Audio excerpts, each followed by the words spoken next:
Welcome to WhatGear Reviews for another camera comparison video, and this one has some of your favorites in it. So I'm comparing the Galaxy Note 20 Ultra to the brand new Huawei Mate 40 Pro versus the brand new Sony Xperia 5 Mark II, which has a crazy pro camera mode. And in this video it's going to be very different from anything else you've seen in any other camera comparisons with these devices, because I'm here in the British RAF Museum and I'm going to be taking photos of all these cool planes and stuff. But I'm also going to be using the Photo Pro mode on the Xperia 5 Mark II. So I'm going to be adding my own sort of creative flair into those photos, but I'm going to be using auto mode on the Samsung and the Huawei. Are you ready? Let's go.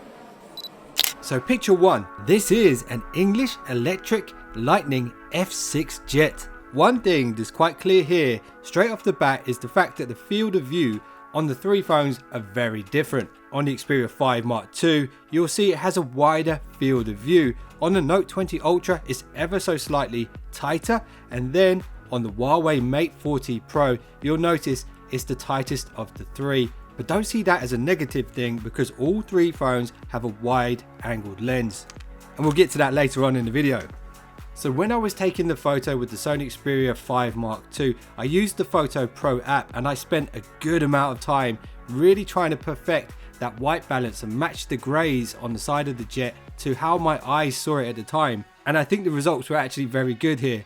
And when you look at the Note 20 Ultra and the Mate 40 Pro photos, you'll notice the photos are much warmer. There's more orange tones in the entire picture. And this is always going to be a trade-off, because I spent ages taking the Sony photo, but with the other two I literally just took the phone out of my pocket and snapped a photo within a second. So it is a trade-off. Sometimes auto modes work fantastically, and sometimes spending a bit more time you can get a more accurate photo. Honestly guys, I really had to examine this one close to spot the differences, and here's what I think. The color accuracy is a win for the Sony. Of course I'd say that because I spent ages taking that photo. On the Note 20, it has a really great amount of sharpness, particularly at the front of the jet. It's a bit blurrier in the background though, and that might be a good thing for some of you guys. But overall, if I had to pick one for detail, I'd probably go with the Mate 40 Pro. Picture 2, the Macallan. On the topic of detail, this picture painted on the side of a Buccaneer warplane should serve the purpose for this comparison. I tried my best once again to match the white balance on the Sony, but this time I may have overdone it a little bit with the orange hue. It was quite orange in there, to be honest, but I think I just overdid it a bit. I would probably say the Mate 40's got the more natural colors to what my eyes were seeing at the time. With that aside, that's not what this comparison is about. It's about the detail. Now this is where the image sensitizers will come into effect. Let's zoom in 100% in post editing. So I could be wrong here, but if you look really closely, I'm sure that veil wasn't part of the original painting. I'm sure they've added that after. But anyway, back to the quality of the details. It's really clear to me that the Mate 40 Pro wins this one by a long shot, followed by the Note and then the Sony. And I'm actually really blown away at how well the Huawei Mate 40 Pro has done here.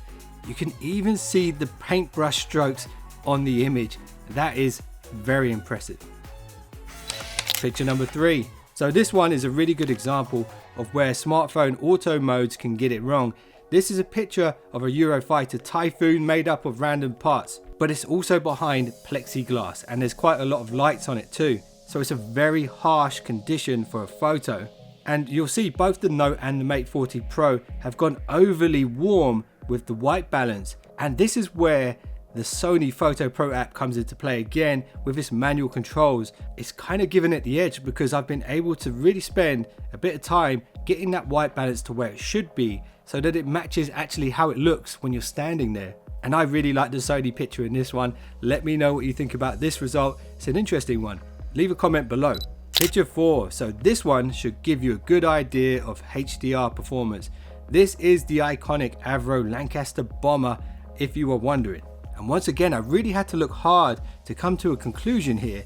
All three of these photos are pretty good and have done a good job with handling that bright light on the ceiling and the reflections on the floor. On the Sony, I did go into the settings and toggle on the auto HDR because it will never do it automatically unless you toggle that on. And you can see it actually really works, but I kind of messed up the shutter speed here because you've got these kind of dark areas, particularly in the shadows under the plane. We're losing some details there. If I had set it for a longer exposure, it would have absorbed more light and therefore we would have had a brighter image. My bad. But when it comes to the phone that performed the best, I'd probably have to go with the Note 20 Ultra here.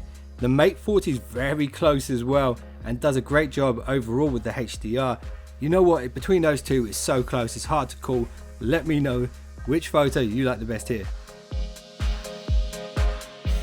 Anyway, take a quick look at these mugshots, and what we're going to do now is do some side-by-side video comparison, and then we'll get straight into the lens tests and then the night mode, which is my favorite section of the video. That's going to be towards the end, so make sure you stick around for that. And like Arnie says, I'll be back.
So this was a tasty burger. And food pics are of course of utmost importance when it comes to cameras on smartphones. So I took this one for you. Choose your winner, let me know. And now it's time for my favorite section, the night shootout. Night picture 1. So the Sony is the only phone without an actual night mode, so it's really down to manually adjusting the shutter speed, the ISO, the white balance and the EV levels to get a good night photo. And it sounds really complicated, and it can be if you don't know what any of that stuff means, and that's why I made an entire video explaining how to use Sony's Photo Pro app. I'll link that at the end of this one. So you can clearly see that the Huawei captures a crazy amount of light and clearly delivers the brightest picture of the three. The Note 20 Ultra also puts in a stellar performance when it comes to night shots. Both of these pictures have that kind of AI enhanced look, which is really nice, and I like it personally. But do you like it, or do you prefer the more natural kind of darker shots that you get that kind of look more true to life from the Sony as opposed to that AI enhanced look? Let me know, and let's move on to night picture 2. So I shot this one on top of a multi-story car park in North London. Luckily, there was a railing there for me to stabilize the Sony phone while I was doing a slightly longer exposure. And again, it was tricky to get the white balance right. When you do a longer exposure, it's really hard to get that right. And you can see here the results are pretty interesting. I'm actually really liking the Note 20 Ultra picture out of the three of these. I'm sure I could have done better with the Sony, but I just didn't have that much time. And again, the Huawei is really strong when it comes to night photography. You could make a case for any of these. Let me know what you think. Let's move on to picture 3. Now, I know this isn't the most exciting picture in the world, but there is something really interesting here that I noticed when it comes to the three phones' ability to handle digital noise. You'll notice on the Sony picture, there's a lot of artifacting in the sky. A lot of digital noise. And this is also slightly visible on the Note 20 Ultra picture too, but not quite as bad. But then on the Huawei, it really blows my mind that there is basically none of that at all. It does such a good job of smoothing out those areas, even when taking shots with very high ISO. I'm impressed. Night picture 4. So you might look at these pictures and think the Sony picture looks a little bit off. But again, it's one of those times when I spent ages trying to match the white balance as best as I could to what I could see at the time, and it wasn't easy. And it really was that dark, and that orange hue was really there because of the street lights. So it is pretty accurate.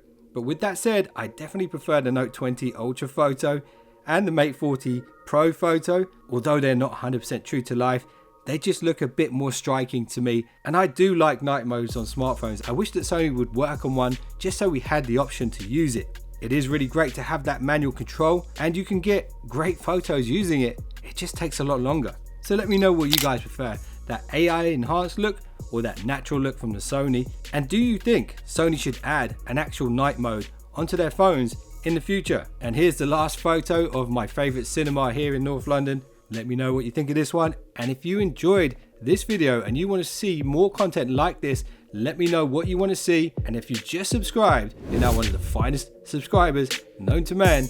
Check out these other thumbnails on screen. You might like them. See you in the next one. Don't be late.